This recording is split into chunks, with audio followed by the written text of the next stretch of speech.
Okay, so that's two ways we can fire a queue. We can either fire it using the go button, or we can set them to either auto follow on or auto continue. One being a straight follow on, so it fires at exactly the same point as the previous queue, or one to follow on directly after the queue's finished. As well as for sound effects, you can use that particular follow on if you had, say, maybe three tracks of pre-show music or something like that that you wanted to kind of loop and get them to follow on one after another, so the operator didn't have to keep queuing up tracks every time one track ran out. And on that note, what we're going to do now is we're going to look at a little tool that is used for organising queues. It's called the group queue, but it's not. It's kind of not really so much of a queue. It actually can be fired as a queue, but it's more of a container. So over here in the toolbox, you can see group at the top of the list of my toolbox. I'm going to drag a group queue. I'm just going to drag it to the top of this queue list here, and what you can see there, it's like a little folder, and that gives you a bit of an idea as to what a group queue actually does. Now if I were to drag all of my tracks from this particular that we've got so far into the group queue, you can see that 0.5 is this group. I can give it a name. I don't know, let's just call it group 1. So that's the first group, and what I've done now is I've dragged all of those queues into the group, and I can also close the group. So the group queue can be used as a way of kind of organising queues into buckets, but it's not just a question of turning it into a folder which can be minimised on the screen. The group queue can be actually faded up and down independently, so a group's a fade queue can be targeted to a particular group. And also you can set the group to either behave in a normal queue list way, in which case, like it is at the moment, I'll just take that follow on off, all of our queues just fire consecutively one after another on a go press, or we can change the parameters of queue to do something else. So when you select the group queue, you've got the info panel down here and the usual first set of controls there. Again, the trigger panel we don't worry about too much. This panel on the group queue is the mode, and there's 4 modes here. Now, sometimes the writing on what's written next to these particular modes can be a bit confusing at first, but basically the first one it's set to at the moment makes the group queue behave almost as if it wasn't there. So the group queue just goes to the first queue in the group and then waits for a further instruction. So that's kind of that's the sort of default position that we're used to with our queues. The one down here which is called fire all children simultaneously, so that's children being the queues that are within a group. I don't know whether, it seems pretty obvious. Fire all children simultaneously basically means that they all go at once. So if you had a lot of effects that you needed to happen at once, and some of them were looping and maybe some of them weren't, but you needed them all to go together, you could just put them all into a group queue and set them like that. So now if we just reset this set of queues, you can see as I've reset, because they're going to all fire together, all of these queues have loaded.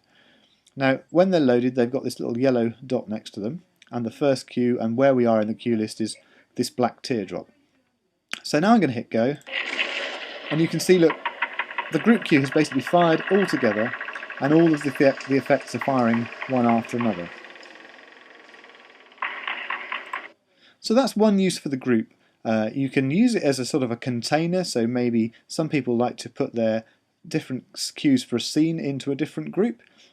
If you had a particular show which had a lot of different parts to it that you weren't necessarily sure of the order, for instance a multiple act show or whatever, if you had a lot of queues within for each act, you could always group all of their queues into one group, which would mean that if they changed the running order, you could just pick up the group and move it to a different order in the show. So you could call your group the name of the act or the name of the particular piece that was coming up, and then if they changed the order of the show, you could just drag your group into the new order. So that's the group queue, a way of organising queues and also organising the way that follow-ons happen and stuff. When I mentioned earlier the idea of being able to run a number of pre-show tracks in one group and looping them, what we could do is we could run, say, 1 or 2 or 3 tracks one after another, so to automatically follow on into each track. And then we could loop that to the back to the start of the group, and we could then loop it again all the way to the bottom, and then back to the start. And then what we could do for the next cue, which would be effectively the top of the show, we could then set a fade cue to fade the entire group. And so that brings us neatly on to fade cues. Okay, what I've just set up here is my first group has got a number of sounds in it. It's got our storm loop, it's got some ghostly creaks, and also some thunder and rain. So all those are going to fire simultaneously, and they're all set to loop. You can see under the action they're all slightly different times, but they'll just keep going around and round and create a sound bed for our other cues to fire on top of. So let's just have a quick listen to that. So we've got our storm thunder going, we've got our ghostly creaks going, and we've also got our thunder and rain going. Now, the next go is going to be the knocking on the door. And the final cue is going to be the creaking door opening.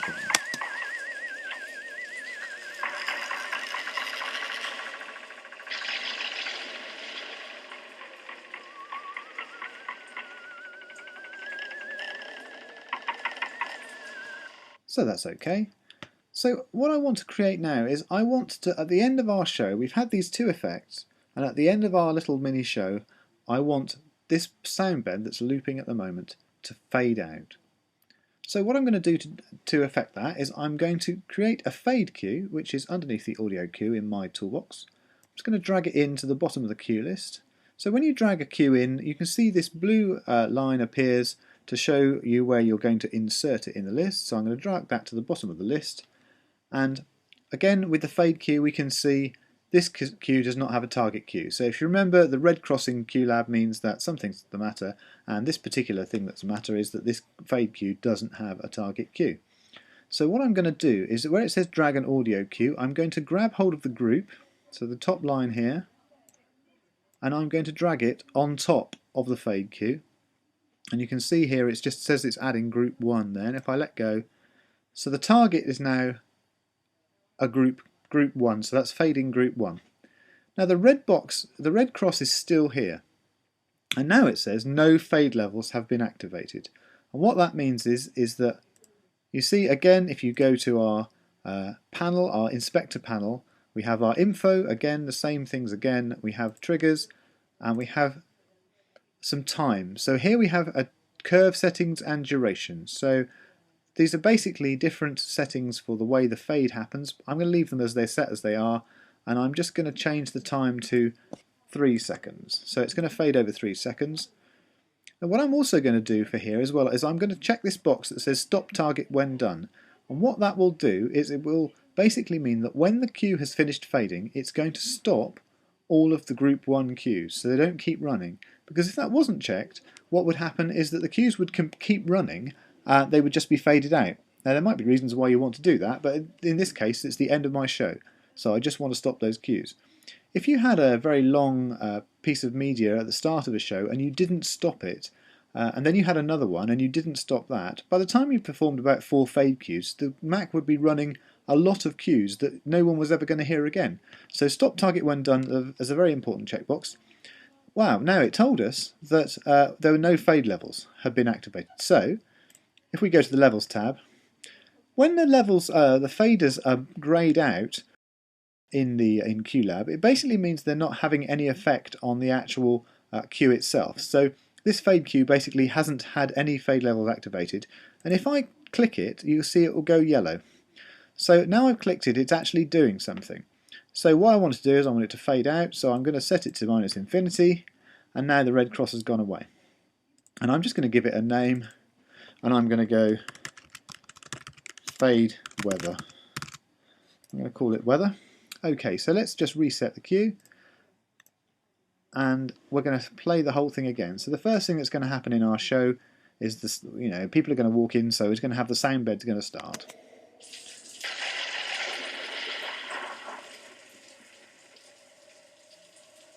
So the sound bed's going, and that's quite happy. Now our next cue is going to be our knocking on the door.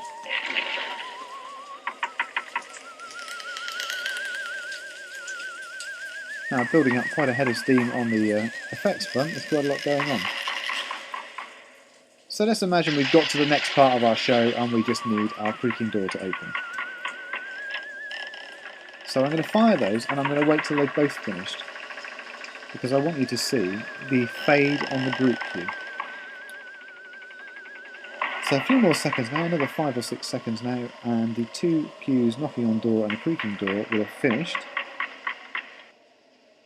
Now you see they've both finished and we're left with our looped weather and effects queues.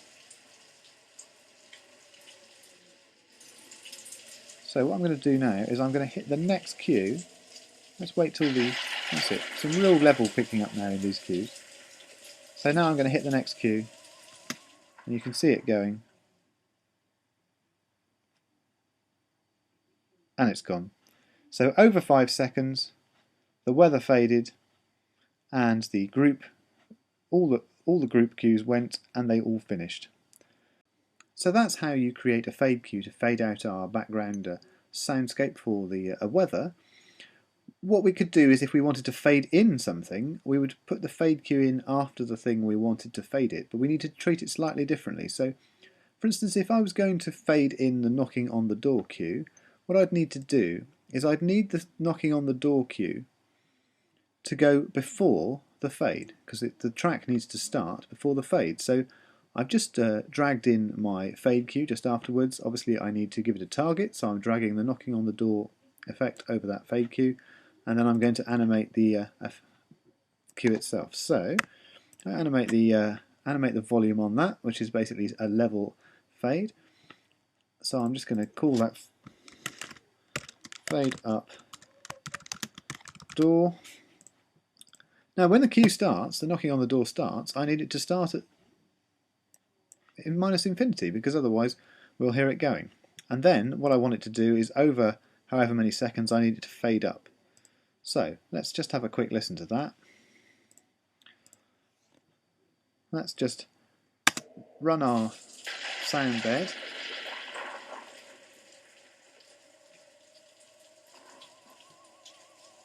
What I want to do now is I want to just run the knocking on door queue, so it's happening but we can't hear it. So I'm going to fade it up now. There we are, and so we've faded up our knocking on the door queue.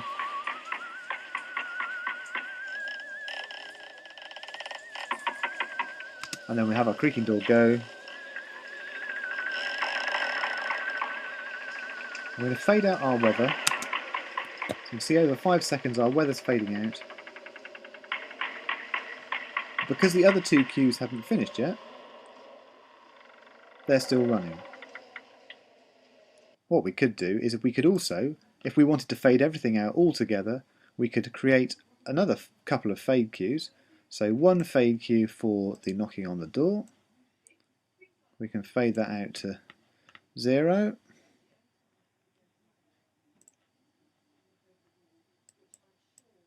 And we could also fade out the creaking door, so another fade queue again.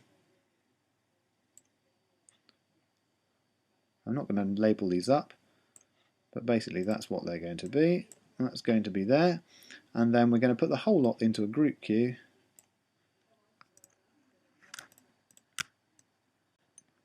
Okay, and then we're going to set this group to fire all simultaneously.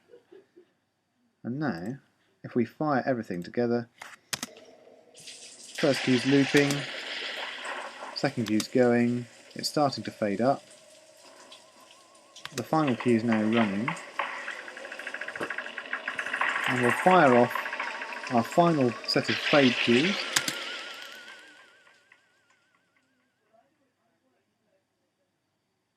Which take out the whole thing.